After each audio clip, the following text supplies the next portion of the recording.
Thank you so much. It's such an honor to be here. I have to apologize. I do not have Omega the therapy dog with me today. However, she will be here tomorrow. We won't hold it against you today. Thank you. Thank you. No, it's really an honor to be here, not only to represent the Reed College of Media, but also to represent the Planck Center for Leadership and Public Relations. I actually knew Betsey Klein. She passed away in 2010, and I served on some national level committees with her for PRSA. This is her picture right here on my lapel. This is one of her brooches as well. If you're not familiar with Betsey, you've probably heard something about her, but just a dynamo of a woman. She was an executive vice president in the 1940s to Dan Edelman, what became Edelman, of course, public relations. She also was an executive for public relations at AT&T back in the 1940s, first Public Relations Society of America president in the early 1970s, and also considered the godmother of PRSSA. She was one of the driving forces behind the creation of PRSSA, and really you guys were her heart. I mean, that is what she was passionate about. And she left that legacy, left her estate to the University of Alabama to help facilitate continued leadership development in the field and to help continue to support you guys. So I really encourage you, if you have not checked them out, gotten on LinkedIn, gone to the webpage and all, there are resources there for you. So let me start. Eric and I wanted to begin this by talking a little bit about our respective individual leadership journeys. So you might be surprised if I were to say, I believe my leadership journey and your leadership journeys have a lot in common, despite the generational difference. So let me ask you a question. Wait for the full question. It's kind of long before you raise your hand, okay? So think back to kindergarten through middle school. How many of you were a member of a sports team, maybe soccer, basketball, maybe you did gymnastics, maybe you were a member of student government, of Scouts, of 4-H, of the band? How many of you were a member of a group or a team, kindergarten through junior high? Let me see your, okay. Yeah, I'm not surprised. The Planck Center for Leadership commissioned some research internationally. They spoke with PR professionals, 23 different countries, about 4,600 PR professionals. And they identified 6 specific leadership dimensions in the field of public relations, regardless of what country you were involved in. One of those, team collaboration, right? So you think back to being a member of that group, you were already beginning to hone the seeds of leadership by learning to work together, right? By having a larger goal of which you were trying to work toward. Another one of those leadership dimensions, relationship building. How many of you have siblings? Okay.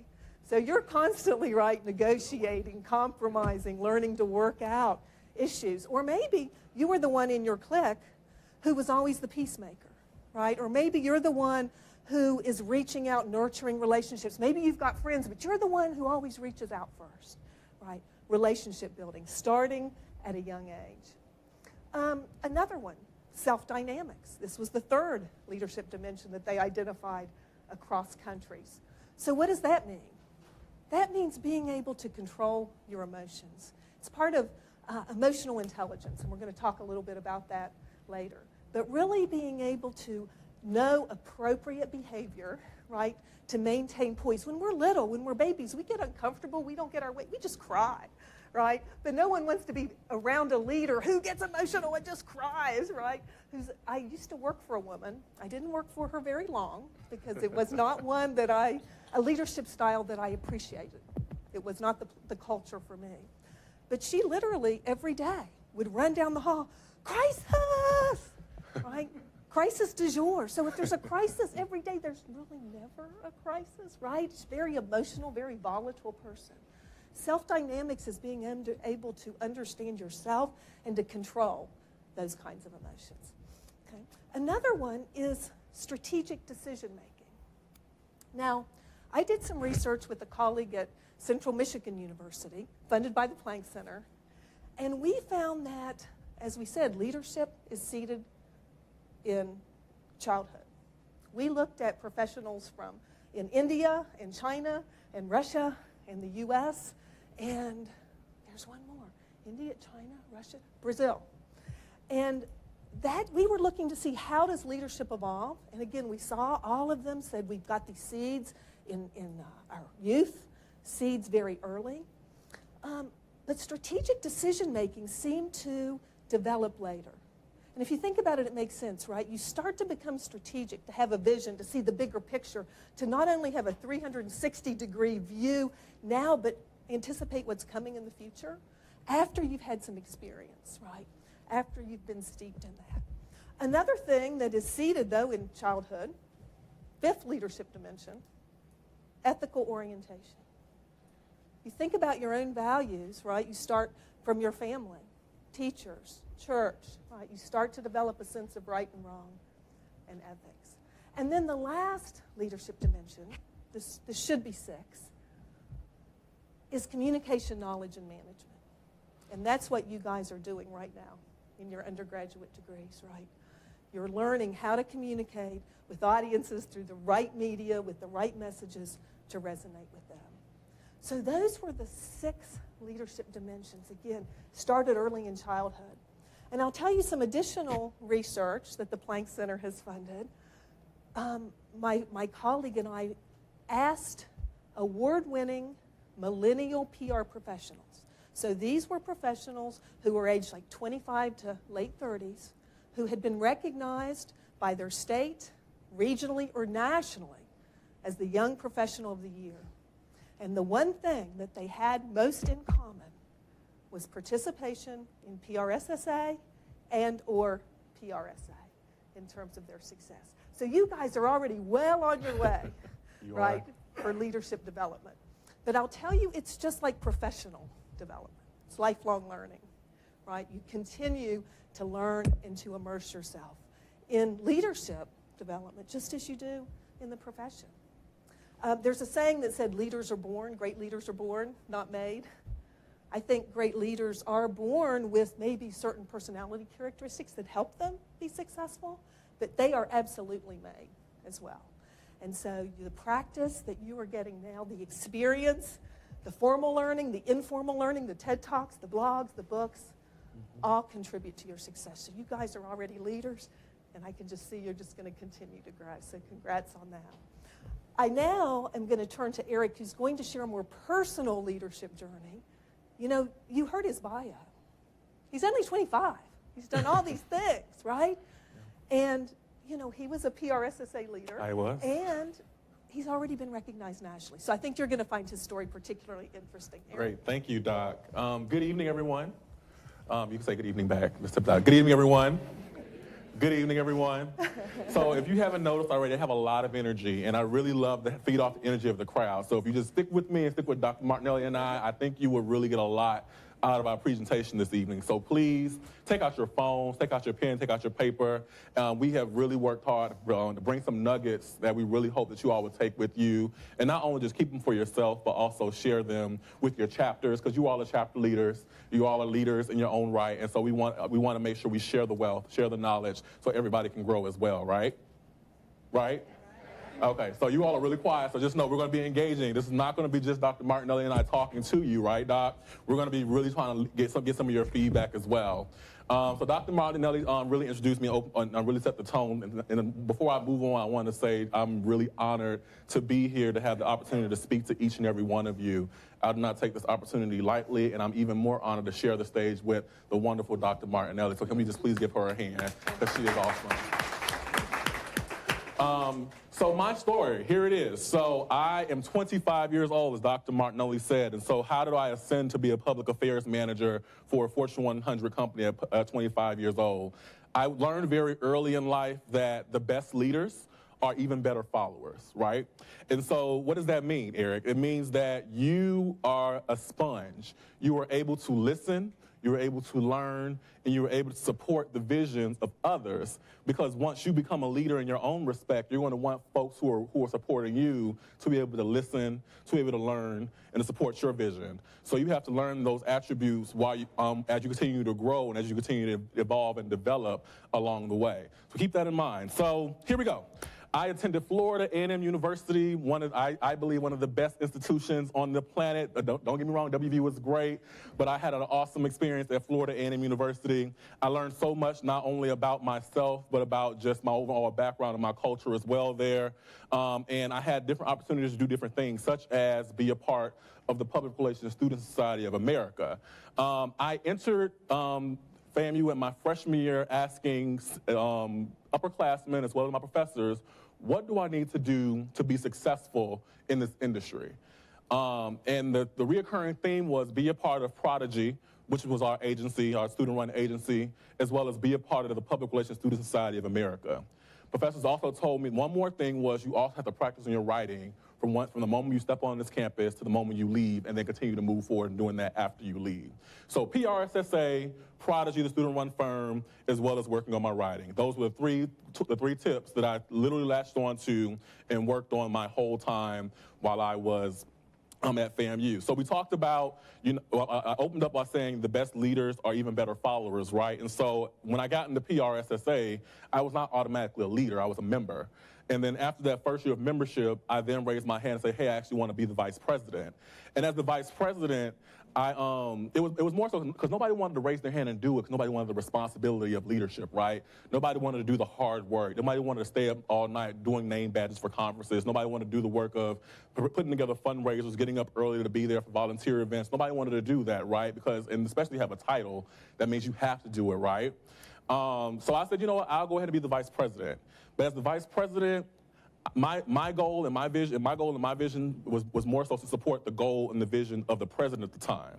And if you're a vice president, chair, committee chair, so just you don't have a leadership role in the chapter right now, keep that in mind that you should really do everything you can to support the leadership and the vision of your agency lead or your president of your chapter. And that's how I took it. So there were things that my president did I didn't necessarily agree with. I didn't think it was also the right direction, but I trusted her leadership, and I trusted the fact that and respected the fact that she was the president of the chapter. And so we just worked. Whatever she wanted to do, we worked it out. We figured out a way to get it done. We made it happen. And then that really took the chapter to a different level, because it wasn't just myself doing it. We also worked as a team. It was other vice presidents. It was other chapter members who wanted to be really intentional about the things we wanted to learn as a chapter, the speakers we wanted to bring in, and the experiences we wanted to have. Flash forward, the next year, of course, I ran for president, right? And so became the president of the chapter, and now it was my time to have a vision for the chapter. It was my time to say, okay, you all, this is what we want to do.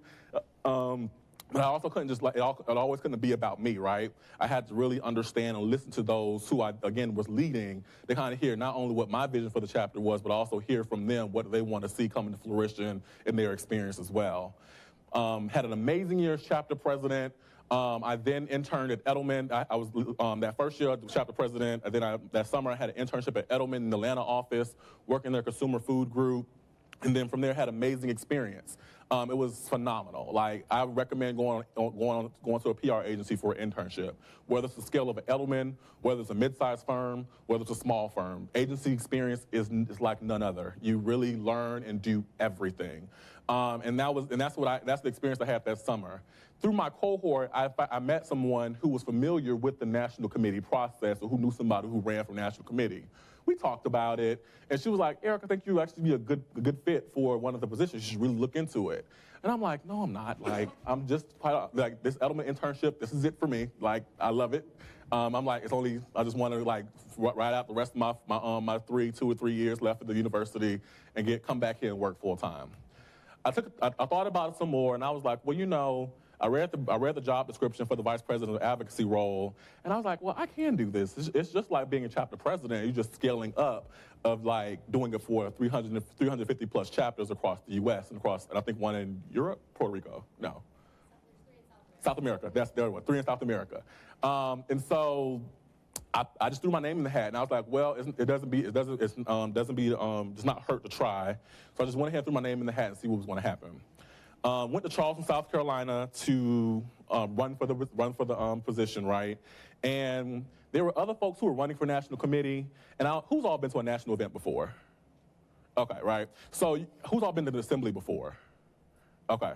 So sometimes, just for those who have not, I definitely encourage you to go. It's an amazing experience. You get to network and meet with your peers who are in school like you all. I mean, when you all move and graduate to the profession, you will definitely see them again. There are plenty of folks who I've met while I was a student and met at national events that I see at different points in my career.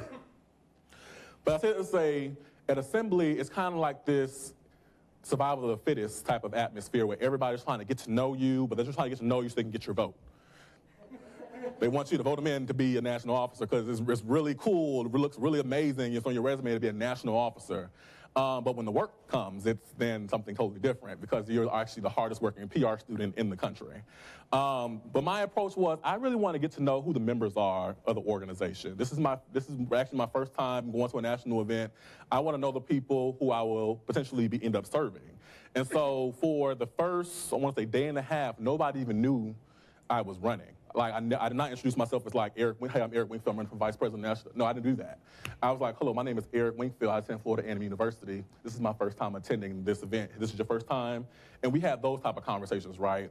It wasn't until like a day and a half of doing that when folks kind of put the name to the application or the ballot. Oh, you're that year? I was like, yeah, I really didn't want to say I was running for committee because I wanted to know who you are as a person. But yes, I am running. If I can't get your support, amazing, great, do that. And I don't know, so the South Carolina run, everybody went up, and of course the Vice President of Advocacy is one of the last races to run, to get up and speak, do your panel questions and everything.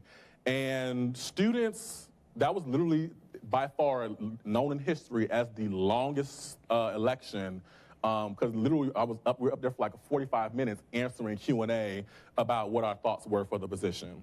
Long story short, I got the role, and then the real work began, right? That next summer, I ended up interning at NBC Universal, another great experience working in-house for a really big media mogul, and it was just phenomenal.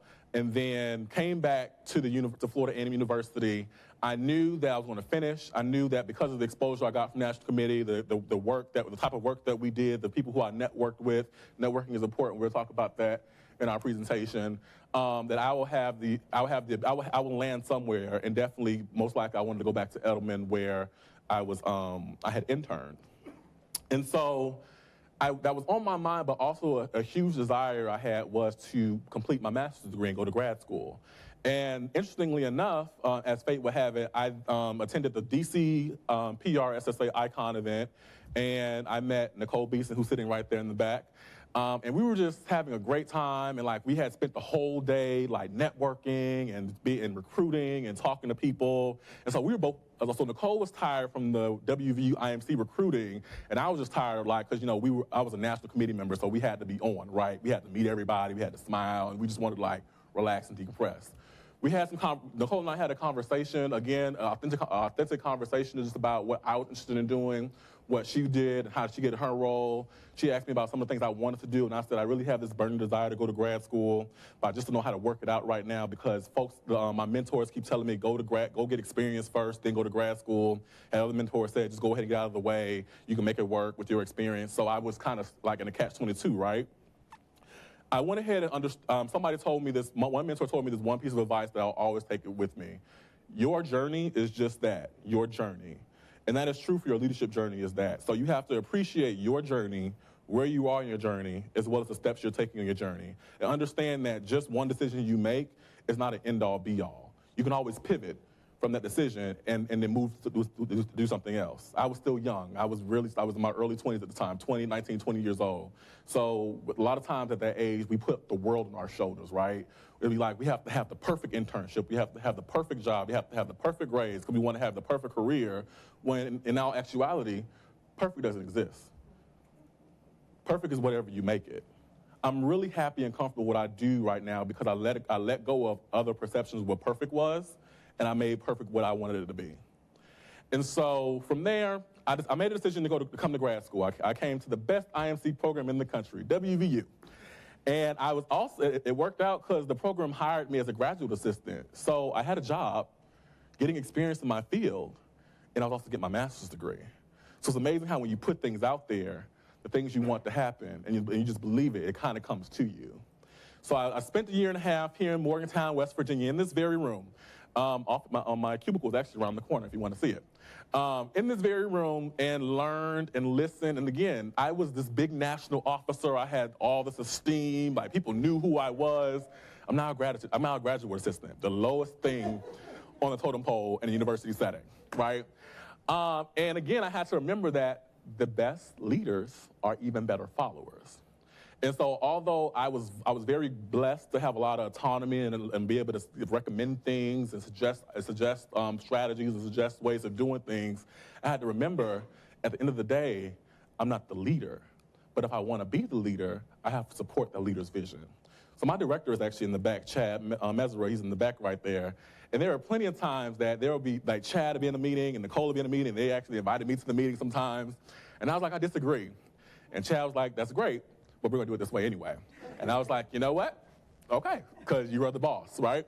And no matter if I agree with the strategy or I didn't, I still ran my hardest, because at the end of the day, the best leaders are even better followers. And that experience and just that, and my work ethic, like people seeing my work ethic, it opened up doors, right? And so when it was time to leave the program, I had all these people in my corners, wanting to make sure that I had the best opportunity I possibly could. I had Chad, I had Nicole, I had the IMC professional faculty, I had Dr. Martinelli, I had Dean Reed of the Reed College, I had my own network from PRSSA, I had my friends who I met at national events. I just had all these people, my Florida A&M alumni, all these people working with me to help identify what is the perfect opportunity for Eric Winkfield. And understand how I said the perfect opportunity for Eric Winkfield. Because sometimes there are opportunities out there that are not really for us. And we have to remember that what does perfect look like for us, right? And so there was somebody who I met. Her name was Clarissa Baya Taylor. I met her my sophomore year in undergrad. I was actually going to be working. She was one of the options. So she was the vice president of GE Transportation, and GE was really known for their management leadership development program. And before I graduated undergrad, it was the GE program, Edelman, or coming to WVU. I knew I really wanted to go to WVU. But both of those looked really amazing, right? But my heart told me WVU was the option. And so I remember emailing Clarissa saying, you know what, Clarissa, thank you so much for getting me this opportunity to be in this GE leadership development program. However, I have this amazing opportunity at West Virginia University to get my master's degree for practically free and also work full time. And Clarissa reached back out to me, because again, we had been in communication since my sophomore year. And so when you meet people along the way, keep in touch with them. So with her, I would check in with her maybe quarterly, semesterly. I just had my own little cadence with her, and she just remembered my name, and we had a familiarity about ourselves. And when I reached out to her and I told her my dilemma, what I believe was a dilemma, because a lot of times we believe things are dilemmas and they're not really dilemmas. She was like, I totally understand that. Go get your master's degree. You're a young minority male of color. You're a young man of color in this industry.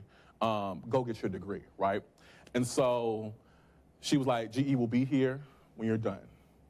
So I went ahead. I said, thank you so much. I came here. So then flash forward to my last semester here as an IMC master's student. I reached back out to Clarissa. I actually reached out to her to come and speak at an event that we were having here. We were having in Chicago, actually. We were having in Chicago, and then I also asked her, you know, hey, if that GE offer is still there, I'm ready, ready to go. And she was like, give me some time, I'll let you know something. And I was like, okay. 2 months went by. I was like, time is gone. I'm here. Get ready to graduate in like a month. Like, what's going on? And she's like, actually, Eric, I'm leaving GE. I'm going to Exelon, working on the PHI business, which is in DC.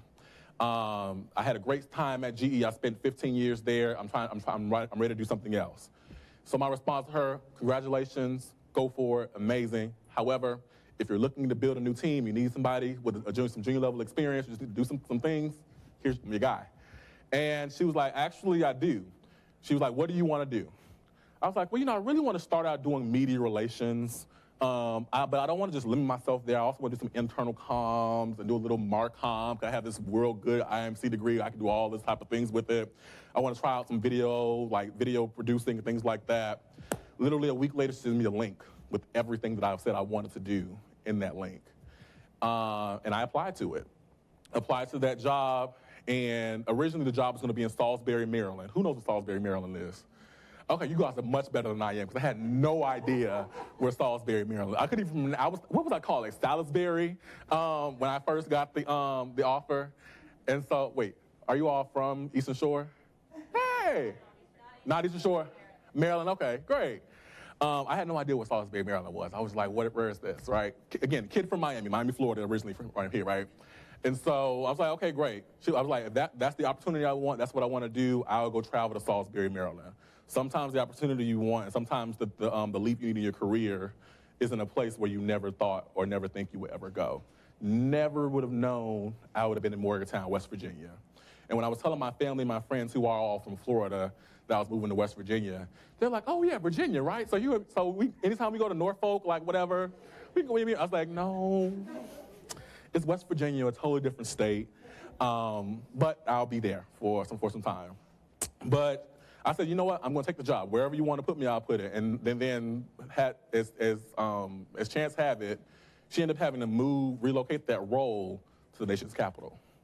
And so then I had my first job out of grad school, and undergrad rather, at Pepco Holdings as a communication specialist, doing very much mature work for somebody at that level. And I didn't gripe about doing more than what I was getting paid to do. I was like, I'll do it because I want the experience. And within a year's time, she actually left the organization to go take another global opportunity somewhere else. But the presidents and executives who I was supporting, and they saw my work ethic and saw how hard I was running, and saw that even though I had really good ideas, I was able to still listen to theirs and just activate what they wanted to do, despite what I felt was right or wrong. They honored that, and they then brought me onto the governmental and external affairs team. And that's why I've received a promotion with the corporation after a year as a public affairs manager. So what do I do now? I manage public affairs and community outreach campaigns. Energy is a really exciting time right now in the energy space. The whole business is changing. The way that we look at energy is changing. At one point, regulators and private corporations were like this. Now they're like this, trying to figure out what's the best way to create sustainable solutions for our country, right? And the only way you can do that and really transform how we look at energy and how we look at renewables is if you have subject matter experts as well as the regulators working together to figure out solutions. And so a lot of what I do is build advocacy and public awareness campaigns. And what do I have to do? I have to work with our consultants, who are our PR folks, who are lobbyists, and I have to sit them all at the table, and we have to talk about strategy. I got all my strategy sense by just listening, being here in the IMC program, and getting my master's degree. I got the activation piece by just being a doer while I was a student. Don't get me wrong, I'm still a doer, because I'm still very young in my career. But I got comfortable being a doer and understanding the underlying strategies of what it is to be a doer, so when I do have to make those strategic decisions, I understand what it takes to activate those tactics, right?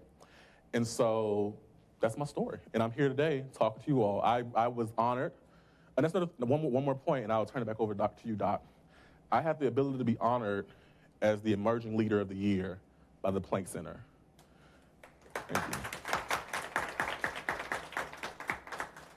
How did I get that award? Through that whole story, I always kept in mind that it's not always about me. There's somebody looking at me saying that because you can do it, I can do it too. Matter of fact, my mentee came up and said that. She said, what did she say? Because you are, I am. Something like that. She said it much better than I. She actually had me in tears that night. But I say that to say is that through my whole entire experience, through like going to Edelman, through going to NBC Universal, through National Committee, to being president, to working here at the IMC program, any opportunity I had to sit down and either speak with somebody one-on-one who wanted to do something similar, any opportunity I had to share something I've learned along the way, something I messed up on or something I really failed at, I shared that with them, because a lot of times it's not always the success that really helps folks. Sometimes it's our failures as well. And we can't be so prideful in showing folks how well we are. We also have to kind of be a little vulnerable and authentic and show folks where we're a little weak at and where we really messed up at. Any opportunity I had to share my story and share some of the things I've learned along the way, I took it. And there are people talking behind me, behind my back, and saying, well, you know, there's this kid from Miami, Florida, who went to Florida A&M University, who finished his IMC degree at West Virginia University, and there's something about him that we want to put him up for that award. Dr. Martinelli is one of those people. Chad Messerer back there actually wrote my recommendation letter. I didn't even know it. Another mentor of mine, Alicia Thompson, who was a vice president at Edelman while I was there, we kept in touch. And I checked in with her, let her know what was going on.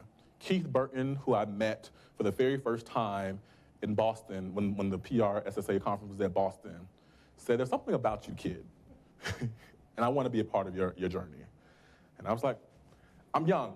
I don't know anybody. Sure, anybody I can to support me, yes, let's do it. These are my goals. How do I get there? Give me your insight. Let's do it. And I was at work, really frustrated. Like it was really bad. It was a project that was going horribly wrong. And I get this random call from Chicago. So our company's headquarters is in Chicago. And so, excuse my language, I'm like, oh shit, what did I do that have headquarters calling me? Literally because I'm always in trouble. Chad and Nicole will tell you I'm always in trouble, right? And like the fact that headquarters is calling me from an unknown number, I'm like, oh man, I really must have messed up. I'm getting ready to be fired. It was Keith Burton, that guy who I met in Boston, and he was like, Eric, I want to let you know something. The Planck Center, he was like, you know what the Planck Center is? Of course I know what the Planck Center is. Of course I know who Betsey Klein is. We have this thing called the Milestones of Mentoring Gala every fall, and we honor various leaders about different topics, and we have this category called the Emerging Leader Award. And you are one of the front runners for this award. And I'm like, wow, wasn't expecting that, but cool. And he's like, I'm taking it a step further. You actually like more than just the front runner for the award. We voted to go ahead and give you the award. And I was like, wow. And so when I was reading the award and reading that it was simply about mentoring and helping others and also doing reverse mentorship, also mentoring folks who are older than you in the career, but more so being able to give back, not feeling like because you're never too young to mentor somebody or show somebody something that you learned. They're like, we recognize that, we want to honor you. And so I was, again, elevated to another national platform. And then, again, working at Pepco, excited to do what I do every day, and really excited to be here with you all. Thank you. So now we want you, each of you, to think about a leader whom you admire. So it could be a peer, it could be, you know, a teacher, a politician, anyone, someone whom you admire as a leader, okay? And write down at least 3 and up to 5 characteristics of that person that you think makes them such a great leader. So keep that in mind, 1 leader whom you admire, 3 to 5 characteristics of that person. Okay, did you guys have any similarities in your list in terms of the characteristics you identified? Did you? So what were some of those similarities? What were some of the characteristics that you guys had in common when you compared notes? Empathy. Mm-hmm. Excellent, yeah. Compassion for others. Good one. Anything else? That's an excellent point. Yeah, to be a leader doesn't mean you have to be the formal leader, right? Leadership can come from anywhere in the team, and so we're going to talk a little bit about that as well. What were some of the other characteristics?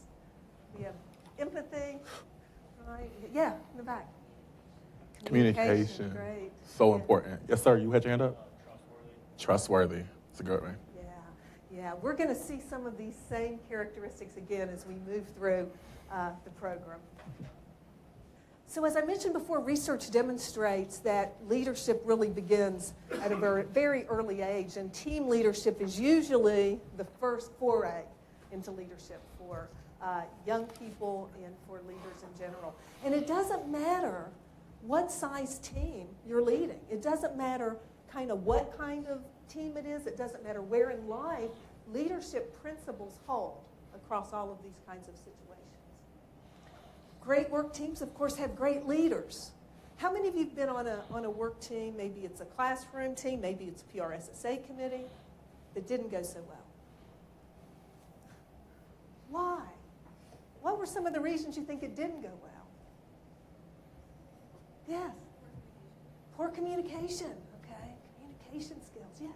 Sometimes everybody on the team wants to be the leader, and it's like too many cooks in the kitchen. Okay. That's a So good one. great leaders are first-rate followers, Mhm. right? Yeah. Even better but followers. leadership can come from anywhere in the team. Mhm. Yeah, so that can be a problem. Too many people trying to take control. Okay, what else? Yeah, Lack of compromise. Mhm. Yeah, lack of saying this is our common goal and objective, right? And it's not about me, it's not about you, it's not your way is right or my way right. It's like, it's about the work. That's what needs to be first and center, right? Not who it is, not whose agenda, whose idea, right? It's all together. And the more brains you have working on something, the better it is. You know, I had a student once, excellent student, and she was the head of her capstone class, her campaign team. She was the team lead, right? She was the account supervisor. And at the end of the semester, I thought, oh my gosh, this is going to be an awesome team. They're going to do such great work. At the end of the semester, I got the feedback from the other team members to evaluate each other. They couldn't stand her leadership, right? I was stunned. I had not done something that's important for leaders to do, and that is to check in periodically to see how things are going. You know, to test the waters at different point in time to make sure everything was going well. She was very bright. She went on, she worked at an agency. It was a really humbling experience for her because why? She wanted to do it her way. She knew she was smart. She knew she was capable. She said, okay, so this is what we're going to do and this is how we're going to do it. Well, what about this idea? No, this is what we're going to do, right? That's not a collaborative leader. That's not getting the benefit of the group, right? That's not putting the work first. It's putting the ego first. And so often, even if you are the formal leader, you have to step back and first talk to your team. Collaboration, that's a point that we'll get to a little bit later. And as Eric said, great leaders help develop others. Are you guys now, as leaders in your chapter, starting to develop relationships with younger people in your chapter to bring them forward? You know, I have seen PRSSA chapters flourish one year and the next year flounder. Yeah. Why? Because they were all upperclassmen. They didn't take the time to reach out or to go to a professor and say, hey, do you know any really freshmen who are excited about PR, who we might get? So I can personally go and invite them, bring them in, because you know what it's like when you're a freshman, you're intimidated, right? You're intimidated to walk into that meeting, right? But as a leader, it's beyond you. It's about the bigger pictures of the organization. Mm-hmm. It's bigger than you. How do you sustain the organization? And so here we want to talk about strength-based leadership, right? And so what are strengths? You want to, besides looking up the tool, of course, strengths are things that your skills, the things that you are really strong in, as well as your talent, like you're really talented in a certain aspect of leadership.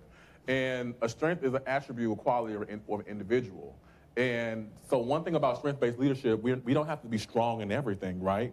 But a good leader identifies what their strengths are, what the strengths are of their team, and how do they make everybody work together in concert so everybody's working together and building weaknesses into strengths, as well as leveraging what other people are more smarter at in those different attributes. Finding your strengths. And what I'd like you to do now is really to, again, stop and reflect for a moment. Mm-hmm. What are your strengths? Yeah. I want you to write down 3 of your strengths that you have, you think that you bring as a leader. 3 strengths that you bring to the table.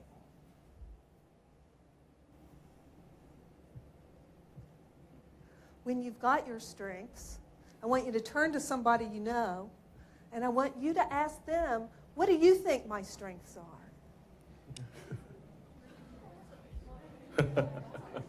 Yeah.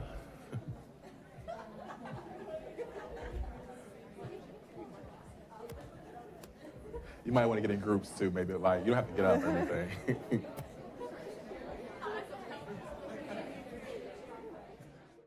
Okay, so let me ask you, were they aligned or were they different? Some, but some different, some different. alignment and some different. See, you have more strengths than you think you did, right? Other people see things in you you may not even see in yourself. And that's another important part of mentorship and feedback. You know, as humans, we tend to be very self-critical. Yeah. right? We tend to see the flaws and the weaknesses, and that feeds our insecurities, right? That feeds, I can't be an officer. I don't know anything about it. I just, right? Negative self-talk. Don't do that to yourself. See your strengths. We all have strengths. I told you earlier, we started being leaders back when we were in kindergarten and grade school and middle school.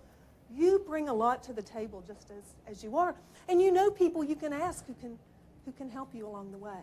Positive self-talk, self-confidence, some of that gravitas, right? So don't self-sabotage with the negative. Look at your strengths, as Eric said, as part of your team, your chapter, your committee, your work group. Where maybe are you not as strong, and others have that strength that you can tap into them and have them help you along the way. Great. And I would actually recommend that you take a look at 3 of these strength finders or these different surveys that help you identify what your strengths are. There may be some things that come up in these surveys that you are strong in based on questions they have about your personality that you may find, I guess I am that way. Or some things you would think you were strong in, you're just like, I guess I'm not as strong. I might want to reevaluate that a little bit. And my recommendation is that you should really start your semester, your year off with doing something like this, especially if you're getting ready for a new year. It's a really good way to break the ice and get kind of level set a little bit and get more of an understanding of where folks are. And before you start delegating and assigning too much or start making too many committees, you can really use that to kind of inform what you're going to do. And I will tell you, we do have a handout for you, a packet that I'll give you in a moment here when we get ready to do the exercise. Yep. But it lists the URLs. Some of these are free. Some of them cost, from $19.99 and on up, depending on how much you want to dig into it. But we will give you that resource that you can check it out later.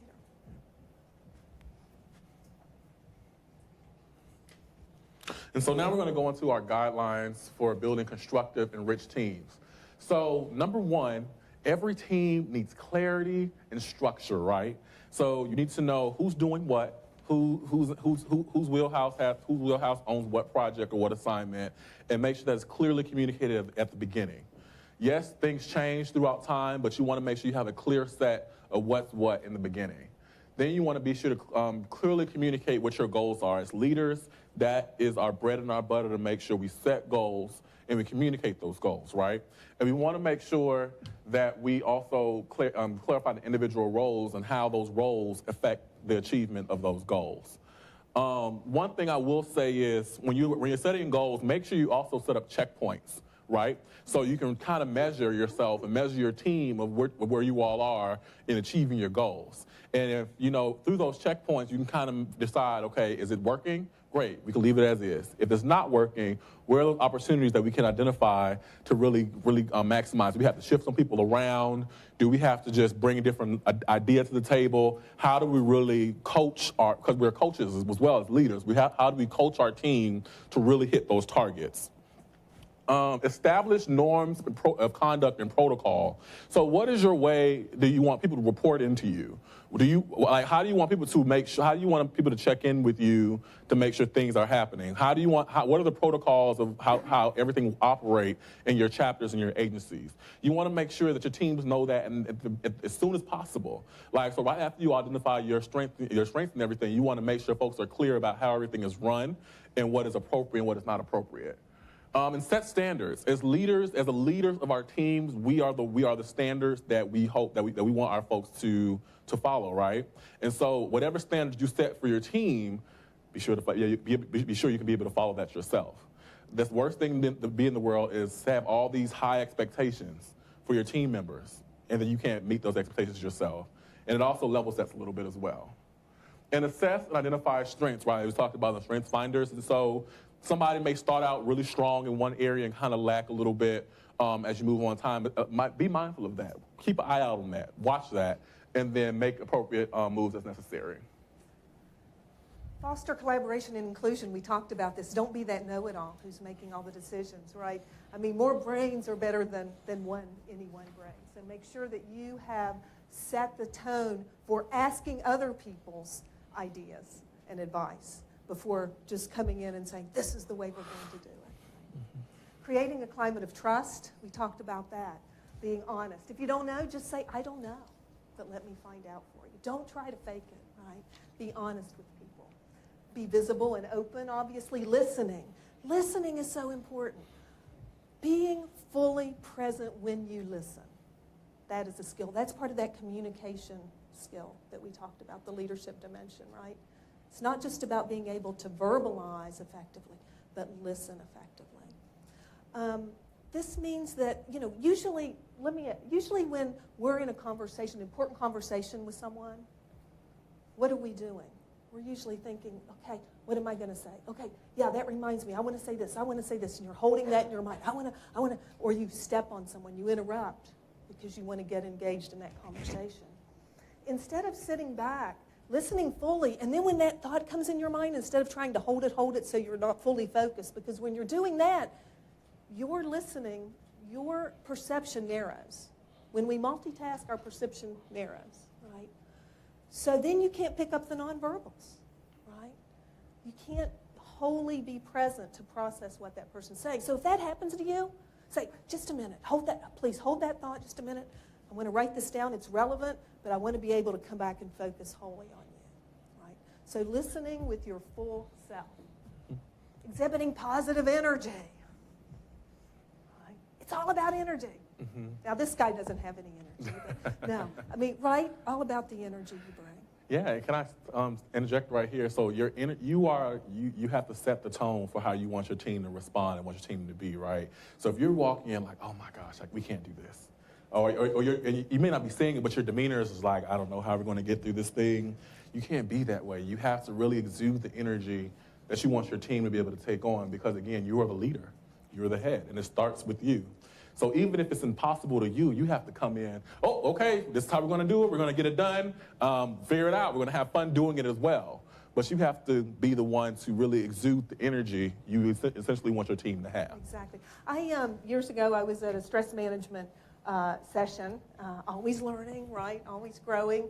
And the presenter said something to me. At the time, I thought, this is utterly ridiculous, right? But she was talking about when you're low energy, when you're not feeling that well, and stress makes us do that. Stress gives us low energy. It tends to make us sick, right? It has these deleterious effects on us. She said, you just look yourself in the mirror that day. You wake up, you're dragging. Look at that. I feel good. I feel great. I feel terrific. Mm-hmm. I feel good. I feel great. I feel, right? That positive self-talk. At the time, I was like, oh my gosh, this is the most ridiculous, right? But have I used that technique? Absolutely. I've gotten up and I didn't feel well, and I thought, I've got this long day, and you know what? I'm not going to self-talk and say, oh my gosh, I'm so tired. I had a long day. I've got this, I got that, right? I'm going to say, you know what? I got this. I feel good. I took my vitamin C. I had my tea. I'm ready to go. Rock and roll. Yeah, my manager, former manager, Nicole, right there in the back, every time she refers to me, she calls me Sunshine. Sunshine. Be the sunshine. Be the sunshine. Yeah, being that role model that Eric talked about, facilitating relationships, right? Again, we're all about relationship building in public relations and also as leaders, about really honing and develop relationships within your team. And working to limit in-groups or the lone wolves, right? The people who just don't seem to be part of the circle or, haven't bought into the program. A lot of times in teams what happens is it's the people who are the most outgoing whose ideas get thrown out there. And there are always people who are shy, people who are more reserved, people who just process things more fully and thoughtfully before jumping in, right? So in public relations particularly, we have a lot of extroverts and people who think and they're throwing out things. Don't forget about the introverts, right? Mm-hmm. Give introverts a chance to process, a chance to think. One of the techniques I like to have if I'm in a group where I know one person seems to be more reticent to contribute is I'll say, okay, let's all think about an idea regarding X issue. And I want everybody to write it down. Don't put your name on it. So we think about it and we have people write it down, put it in a hat, and then just draw out the idea without any name attached. That way you're going to include that person who may be a little shyer, who may not be willing to speak up. And also as a leader, it's up to you to be able to call and engage that person as well, right? So if you notice that somebody isn't contributing, call on that person. Hey, you know what? I know you've really got some great ideas. You've been sitting back and listening here. What do you think, right? Don't let the extroverts make the decision and forget about the sometimes incredible ideas, right, that the introverts can bring to the table. And there's actually a TED Talk about this, The Power of Introverts. And there's actually another TED Talk called something about the beauty of extroverts. So we've got the, often extroverts can be seen not as leadership material, surprisingly enough, because they can be seen as too aggressive, too jumping in, too micromanaging, too happy, right? They can't necessarily be serious. So again, balancing that and being aware, being self-aware, and we'll talk about self-awareness too. Yeah, and so now we're going to talk about strengthening and developing others, which is a really key part of being an effective leader. It's so we talked about it's not always about you, and actually we're going to talk about a concept that I really wholeheartedly believe in called servant leadership later. But as leaders, you understand that as your role as leaders, to put your folks, to put your people who you're leading first.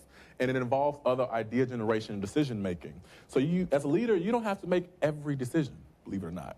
Sometimes you can delegate those decisions out, and it actually shows your team that you trust them to think through things and to make the decision to be the right decision. Now, if it's the right decision, great. If it's the wrong decision, you still support your team members anyway, right? And then you make sure you identify the learnings there that could be as well. You mentor and coach. You're being mindful that somebody had to help you get to where you are, right? And you have to be able to do the same thing for somebody else. People are at different levels in their leadership and professional journeys, and you have to recognize, identify, and appreciate where they are. And a lot of times you're going to have to coach them to a different level or to the level that the expectations that you have for them. And that takes patience, that takes time, and it also takes consistency as well.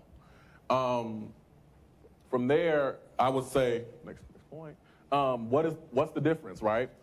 And like, what is different from what you do, how you do everything, how do they do anything, and also be mindful of that some people do things differently than you do. Is it wrong? Is it right? Different does not always mean wrong. Different just means a different perspective of approach. Enrich team member skills. So try to identify some of the gaps as far as skill sets that team members have, and match them up with projects that you may have or like tasks that you may have on the team that will help build those skill sets. Because again, we're all in this thing together to develop and be great professionals, right? And then provide constructive feedback. So if your feedback is coming from a place of I'm frustrated, I'm angry, I'm annoyed, or I'm tired, take a moment. Don't talk to them then. Wait the next day and bring it up then. You want to make sure when you're giving constructive feedback, ask yourself when you look at the feedback, how is this going to help this person advance? And then not only how is the feedback going to help this person advance, how is my delivery of the feedback going to help that person advance? Sometimes it needs to be a stern, listen, get it together. But sometimes it needs to be, let's talk about it, let's understand what went right, what went wrong, and let me help you get there. And so you have, as a leader, you have to really, we talked about not leading from an emotional place, right? So you have to really check yourself first before you're ready to check one of your team members. And foster accountability, right? So accountability works two ways. It's accountability to the team who you're leading, to you, but more so importantly as leaders, it's your accountability to them. And so at the end of the day, the buck stops with you, right? And so if something doesn't happen and a team member drops the ball, as a leader, you do your part to check in with a team member to make sure they're on task. If they weren't on task, as a leader, what did you do to offer your assistance or bring somebody else along and say, hey, can you help somebody else with this? I know you have your task done. Because you're done early, can you help them get this done? It's a team. Every person in the team is important. And I would just add as well that a coach typically is someone who's going to work with you on specific skill sets, right? You might have a tennis coach. You might have a life coach who asks the right questions of you to get you to maybe think and see things in a different way. A mentor really can be all kinds of things. Exactly. A mentor can be a sounding board. It can be someone who's a role model. It can be someone who helps open doors for you. Confidant. Yeah, and it can be someone who, it should be someone who can be empathetically direct with you, can give you the constructive feedback, can be totally honest with you. And can look at the situation that you're describing as something negative and say, you know what, Eric, you're wrong in the situation. A lot of times we have these ideas, we go to our mentors with problems, and we're like, this person is awful, they're doing X, Y, and Z. The mentor's like, wait a minute, where's your ownership in this as well? You want people like that in your corner. Yes. Yes, sir. I wanted to make one point about accountability. One word of advice, taking minutes of a meeting is one of the most boring things to do, Yes. but it can be one of the most important things to really get things done. It sure can. And especially if you write down, if you promised a month ago that you actually do that, and you have a meeting, and say, you said 6 weeks ago or a month ago, what is your status? It's very different than confronting people, and it's a really useful tool if you really spent the time to use it well. Absolutely, thank you. And we actually have a mentorship handout that was developed by the Planck Center, again, in these handouts we're going to give you here in a few moments. Mm-hmm. And we also have tips for conducting effective meetings. So it's a very quick little checklist for you, and it includes taking those kinds of minutes. And absolutely, real life example, I told you all I help support, manage the agencies who work for us to do different things and help support us in different projects. We make all the agencies, no matter how big, how small, you need to give us an action item list or minutes from our meeting, because when you're managing multiple projects as a client, you want to make sure your agency is on top of it. And so minutes is one way that we look back and say, what did we say in that meeting? Who was delivering what? And that's how we go. And when we don't have it or when we do have it, we go back and check against what. And that's how essentially we grade and evaluate the usefulness of our agencies. Yeah. Yep. And so here's the fun part. Yay. You must celebrate and recognize your team members. This is a journey that we're all on. And you have to celebrate. You have to celebrate small accomplishments, mid-sized accomplishments, big accomplishments. You figure out the accomplishments you want to celebrate. It should be all of them. And you find a way to acknowledge, whether in a group setting or an individual setting, the great work that your team is doing. You also want to provide emotional fuel. We can do this, right? We talked about that your energy is what fuels your team's success. And so you should be the one always motivating. Nobody should out-motivate you and your team. You also want to personalized recognitions, right? And so make sure, so if there's somebody individually who's doing an outstanding job, or if there's somebody who just really knocked one task out of the park, you want to make sure either you personally do something that either they like or that was really make it really individualized for that person to them, so they can really, one, so that you really value their contribution. And then every leader, the best leaders always smile and say thank you. My president, she's the president of the government affairs unit for PepCo. And no matter how small the task, no matter how small the ask, she always sends an email, says, thank you very much. Thank you. She acknowledges that you took the time out to do something in your job description, outside of your job description, whatever. The fact that she asked you to do it and you did it and did it timely, she says, thank you very much. Now, if it wasn't so good, she has a way, she has a reply as well, but I won't share that. Act spontaneously, right? And so get out of the norm of just like coming in, doing what everybody else says. Like, so me personally, I'm a little radical, right? So I would do things like play random songs, or like we're gonna dance around the office, and my team's looking at me like, who's this guy? Like, where'd you get him from? But it's just be spontaneous, and spontaneity is way to, I said the word wrong, but the way, it's really a way that you kind of keep your team engaged and keep everybody saying, you know what, my leader cares about me. He cares about my success, not only my success, what I'm doing day to day, but also how I'm doing mentally, right? And so sometimes we're doing something spontaneous, a spontaneous act of kindness to your team. It shows them that you do care about them and you recognize even the little things that they do to support them.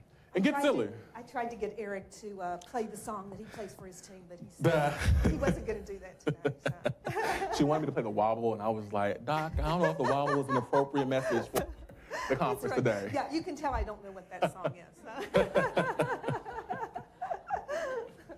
Okay, and so next. It's silly now, right? Yep, and so now we're going to talk about the impacts of managing out group members. And so what this is those people who are disengaged from your group. The ones who either, like, they don't want to do anything, they're not really contributing much to the team. How do you deal with those folks? Tell me some of the ways you deal with those individuals right now. Yes, ma'am. Mm-hmm. Yep. Maybe it's something outside of the group, maybe it's a personal thing that they Mm-hmm. just don't feel comfortable. Talking to the group. Yeah. Anyone else? Yes, ma'am.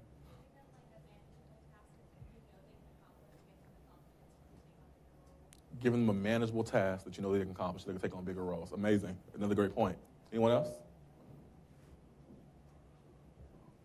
Yeah, well, Yes, ma'am. Sorry. Definitely like calling them into discussions, allowing them to make more contributions, and allowing them to take ownership of running the process. Right. yeah, that's terrific. And, you know, often, again, we tend to think if someone's short with us or if they're disconnected that it's about us.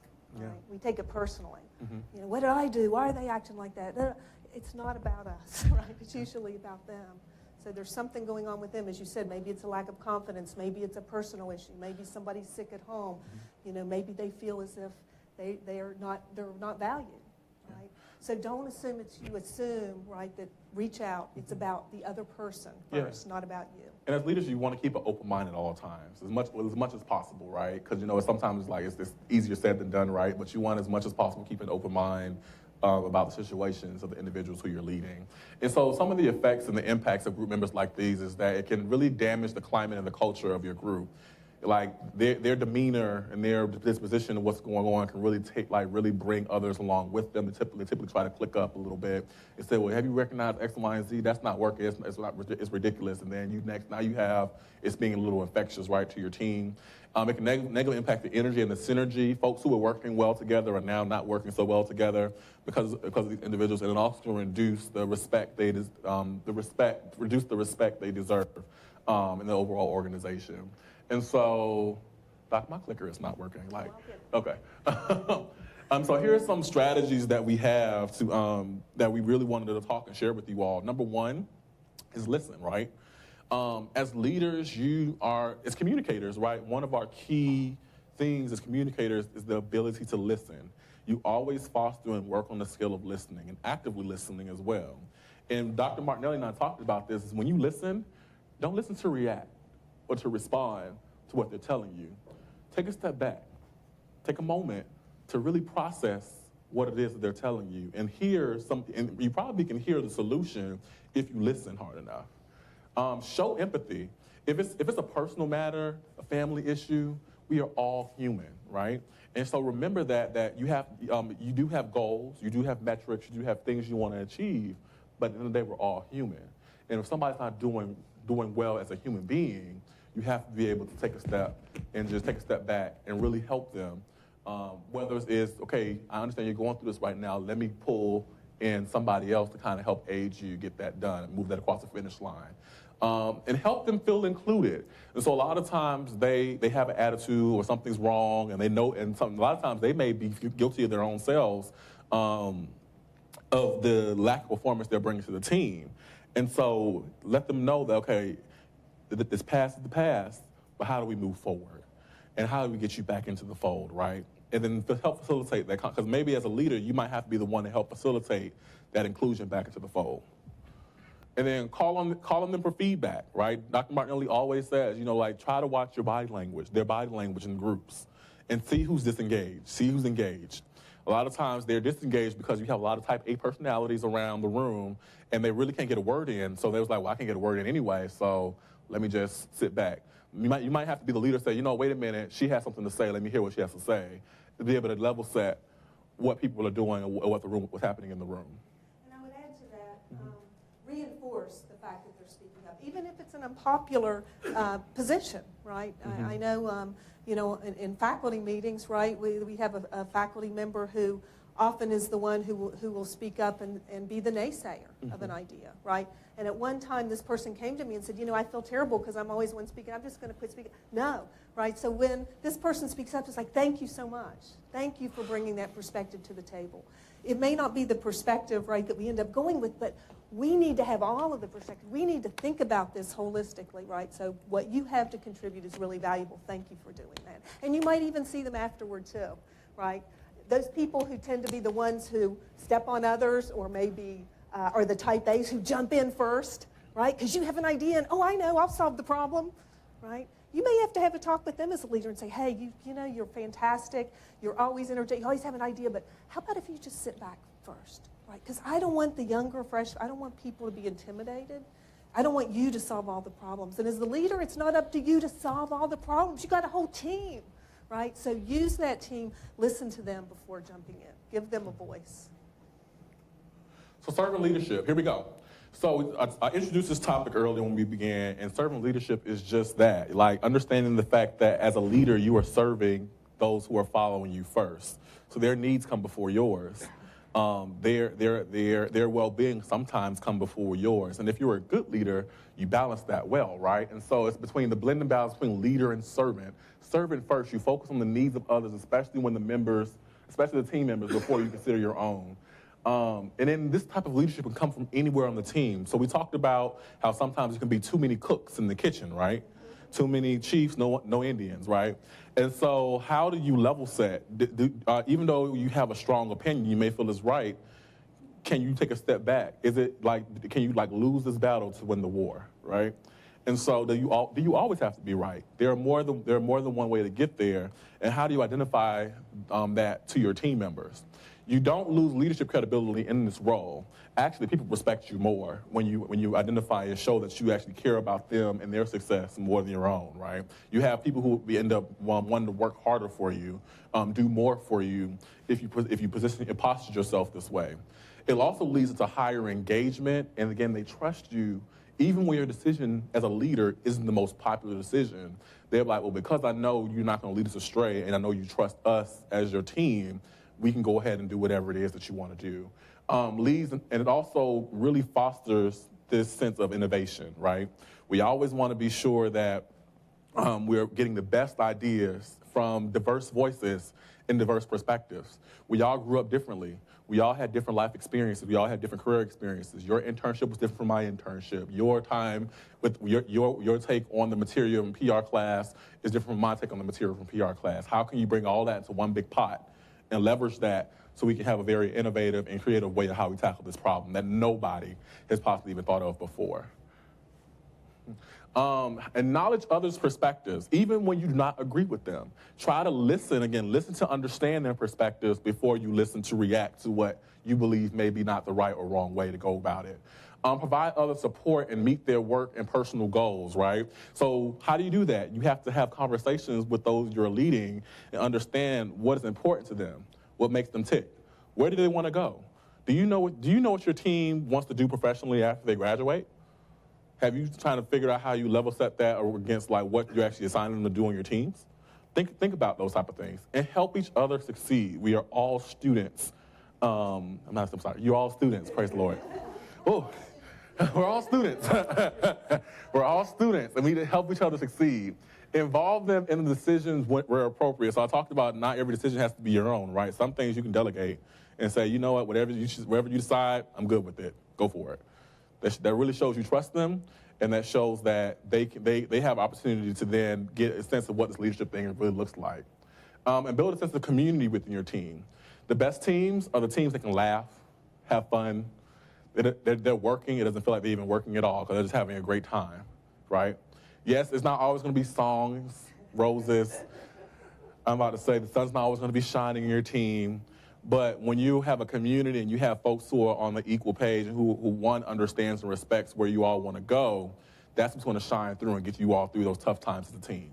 Somebody's going to drop the ball. Somebody's going to let the team down. But as a leader, you have to give them the grace that you would want if you were to let your team down. And you also have to coach those who are also on your team to be able to do the same thing. Because at the end of the day, we're all students. We're all ready to grow. We're all trying to be the best version of ourselves. We have to give each other the space to be that. Oh, excuse me. And so, there you go. We are playing dueling mode. This type of leadership requires the serious level of humility, right?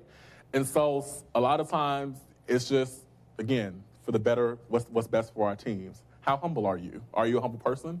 Do your team feel like you're a humble person, right? And if they do not, you have to really do that self-reflection. We'll talk about how to self-reflect a little later about how do I get there? It doesn't happen overnight, but how do I really work on humility for the sake of being a better leader? Value diverse opinions, right? Don't be so quick to gather yourself or bring people on your team who all think alike. The best teams have people who think very differently and then figure out how to make it all work. Now, it's not always easy to bring people with different opinions together to work together, but if you bring the right mix and you foster that collaboration, it really, really will work in your favor. And you keep the objective in mind again. Not Exactly. About you, not about it's me, about our team. The work It's about the goal. It's about the organization. As leaders, you're thinking about, it's not you. It's always about your team. So you, the team, and not me, the leader. And so there's a poem that I learned when I was here on campus in my fraternity. It was called I, my, me, mine. These are words that do not rhyme. Us, we, ours, together. These are words that last forever. And essentially what that taught us was that no individual brother is more important than the next person. And when we understood that it was us, we, ours, together, that was the best way we were going to have the most success in our fraternity, that's when we succeeded. And the same thing is applicable to life and to your teams, and that's how you really set yourself apart as a leader and go far beyond what others expect of you, is when you realize that even no matter what role you have, whether it's a president, vice president, team member, agency lead, account executive, whatever your role is, it's not I, me, mine, mine. These are words that do not rhyme. Us, we, ours, together. These are words that last forever. And this was also going to sustain you as an amazing leader. Cultivates a culture of trust. So there's different things that we talked about today that really helps touch that. How do you get folks to trust you? And also develop other leaders, right? So we talked about after you all graduate, who's going to lead the chapter when you leave? Who's going to lead the agency when you leave? So you want to do these type of things so you can cultivate other leaders and help build leadership skills with other folks. This is why I'm asking you all to write and take down as much notes as possible, because you need to share this information with your teams, with your chapters, with your agencies, because again, it means nothing if you all learn and do nothing and not take it out and teach somebody else. Sensitive to people and their life issues, right? And so again, it's that humanity piece. We all go through things. Life happens to all of us. And giving people the space to heal and be able to move forward and to grow from their life incidents. And you are the best encourager to your team. Nobody out encourages you, nobody out motivates you. You are the best person. And you will find that when you do this, your team will follow you better, will serve you better, and you all will make the overall objective much quicker, much happier, and much stronger.